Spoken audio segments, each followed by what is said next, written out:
Hello, everyone. This is JVL here with my Bulwark colleague, Andrew Egger, and the President of the United States is lost in Japan.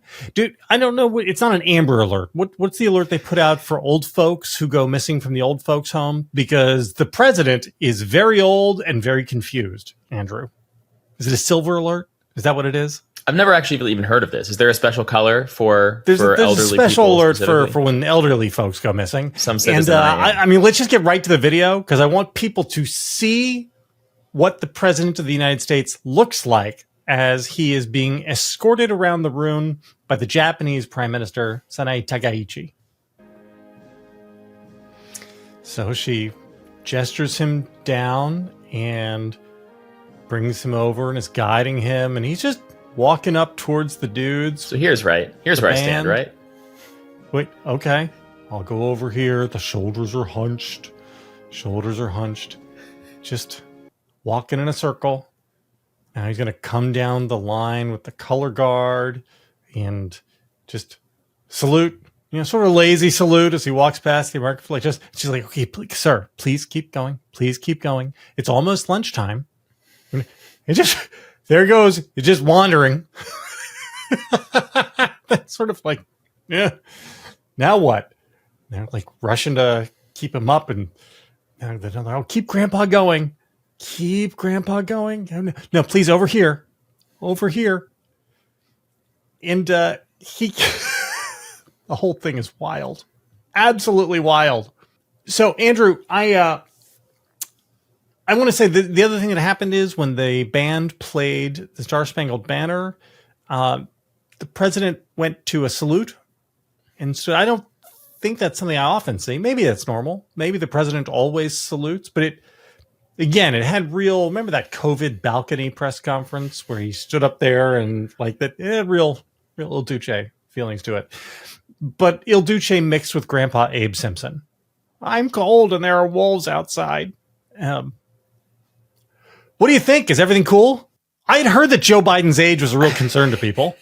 I got a little distracted, to be honest, watching that right side broadcasting clip of that. I don't know if you noticed the Chiron scrolling along the bottom with the sex warfare. China and Russia are sending beautiful women to seduce tech lords and steal their secrets.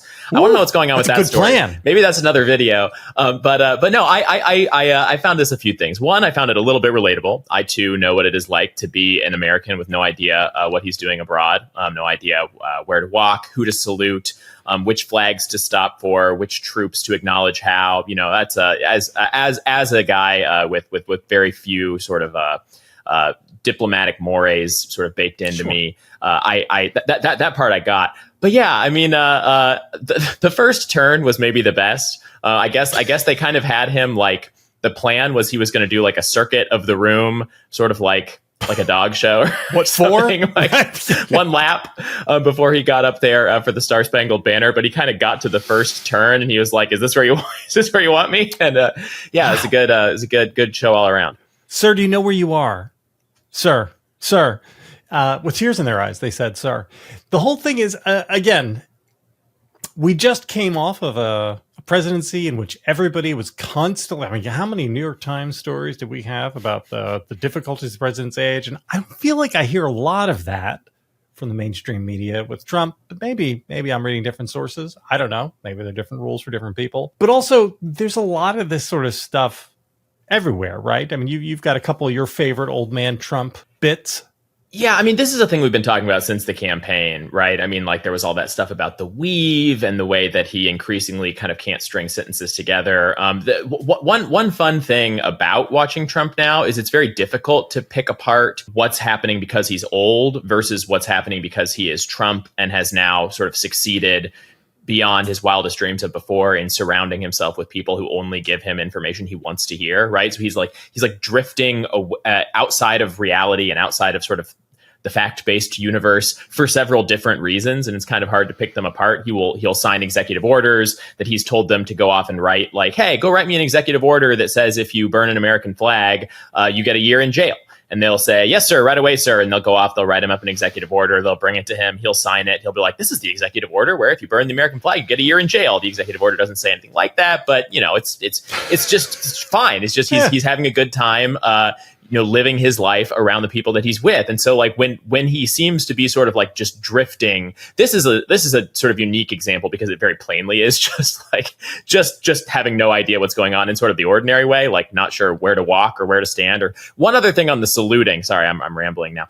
You mentioned the salute, and my understanding of this clip and of sort of the general protocols is that these are Japanese troops in this room. Like that's yes. These are not U.S. service yes. members, which is important for the salute because when the president encounters our service members, he salutes. When it'd be perfectly appropriate for him to do that during the national anthem or whatever. When our soldiers, when U.S. service members are playing the national anthem, but this is a welcome reception from the Japanese government with their troops playing our national anthem. Yes, but like with our flag there, but it's just like, for Donald Trump, what's the point of a troop? The point of a troop is to like pay him honor and pay him obeisance. And whether that's their troop or our troop, it's all basically the same thing as long as they are like, saluting him and playing him the national anthem and all those sorts of things. So you go right to the salute. It's all the same to him.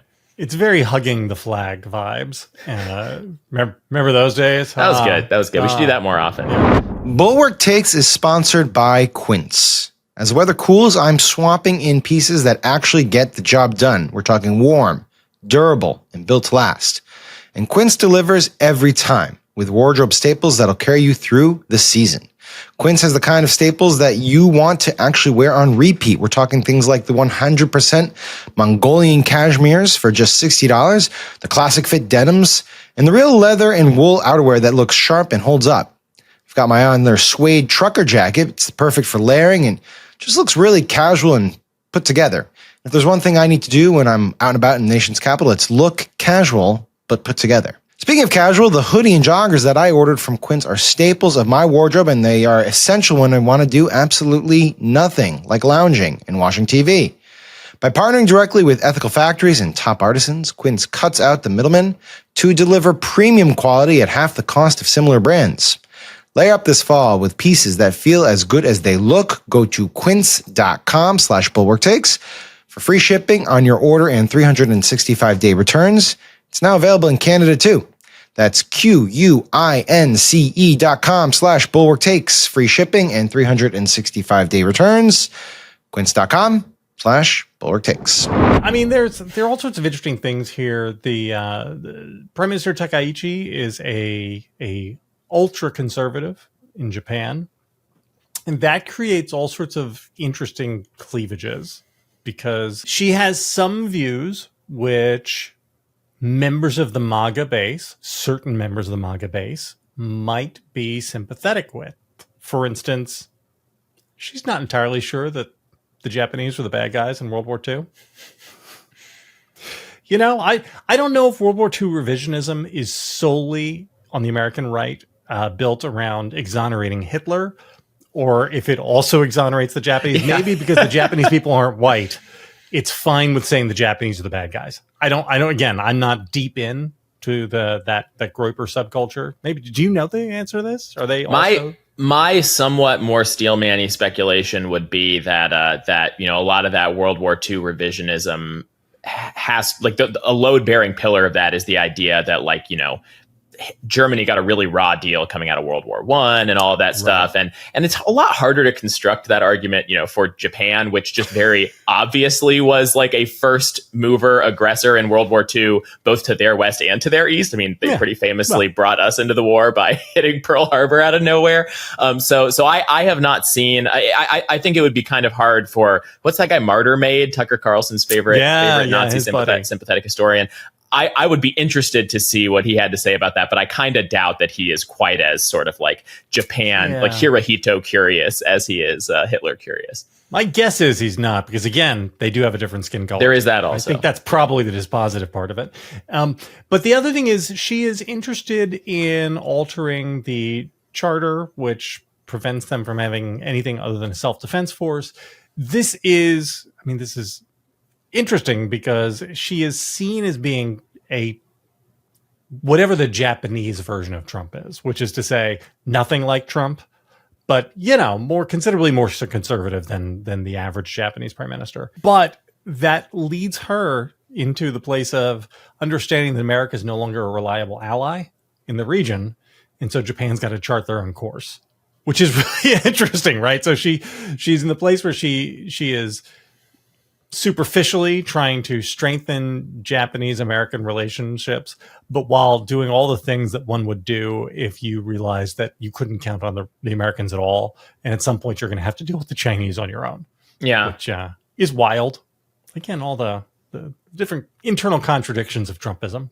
Yeah, it's a whole bunch of stuff that would be like geopolitical new things and new wrinkles and new angles, all of which would be like very interesting to contemplate in some sort of alternate historical fiction, and which are a lot less fun to have to grapple with in real time as America sort of pushes away historic allies and finds. I mean, the other angle in all of this, beyond the geostrategic stuff militarily, is the tariffs. Obviously, that's been a big sort of bone of contention between the U.S. and everybody, but between the U.S. and Japan, trying to hash out various trade deals here. I actually couldn't tell you off the top of my head what the current state of. I think we did have a tentative deal with them at one point over the summer. I don't know. I haven't checked in on that recently, but that's another thing here is like, yes, conservative and in theory better able to get along with Trump for that than maybe otherwise, but also some of these conservative leaders still want to be able to trade pretty openly with the United States, and Donald Trump is not a hugely into that for all the reasons we've talked about a lot. I feel like there would be an amazing version of Lost in Translation where it's Trump at the Crown Plaza and not Bill Murray's character. And he's just sort of wandering around the halls, kind of lost, just like this, saluting people randomly, saying slower and with more intensity. I don't know. Andrew, this is the world we live in now. It would be amazing to just be able to like get inside the prime minister's head and all of this, because this is a character who, like all these world leaders, right? Her job is to just get through these Trump interactions, do the best she can, butter him up the best she can, because that is the alpha and the omega of keeping a good working relationship with Donald Trump. Mr. Trump, you're the best. Mr. Trump, what were the Americans doing without you? You were not a hot country before, and you're a hot country now. All that stuff, and like to do that, and to like be grappling with the fact that this guy is sort of just screwing up your, again, the geopolitical order that you sort of rely on as this country that's not really allowed to have much of a standing army, while China, gets more and more hostile and more aggressive in the region, and to be dealing with the fact that like you have a lot of economic pain based on the economic decisions this guy is making, and then after all, like all that going in, and you're going to have to like suck it up and butter him up and like just do the best you can anyway.